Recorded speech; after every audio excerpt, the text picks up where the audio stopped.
जनाब स्पीकर, आज यहाँ पर जो मैंने पॉइंट ऑफ ऑर्डर लिया है, मैं इस पे बात करना चाहूंगी कि पूरी दुनिया ने देखा कि जब आप खेल ना सके तो आप खेल ही मिटा गए।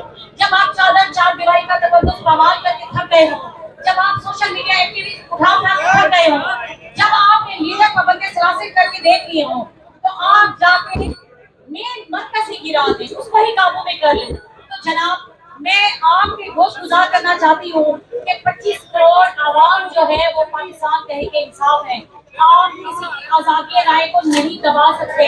तो ये जो आज हमला किया गया है, ये इसको इंतहाई अफसोसनाक और तशवीशनाक है। मरकजी सेक्रेटरी से जो इन्होंने सारी दस्तावेजात अपने काबू में की और हमारे लीडर्स को वहां से उठाया गया, ये इंतहाई सफाकियत की बदतरीन मिसाल है कि आप खेल ना सके, आप खेल मिटा दें। तो हमारे चेयरमैन, हमारे वर्कर्स, हमारे लीडर्स, हमारे सपोर्टर्स, सबको यहाँ पर कानून के मुताबिक डील किया जाना चाहिए, ना कि यहाँ पर आप एक डाइन के मुताबिक डील करना शुरू कर दें।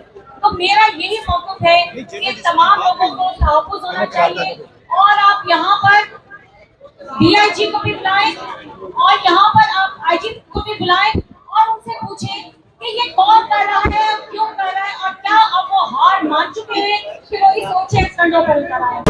फिसलता हुआ जानवर होता है, जब उसको ज़िबा किया जाता है तो वो हाथ पाँव मारता है। इस तरह ये हुई ये खत्म की हुकूमत अपने हाथ पाँव मार रही है और ये सियासी ताक़त में आपको यकीन साबित हुआ है।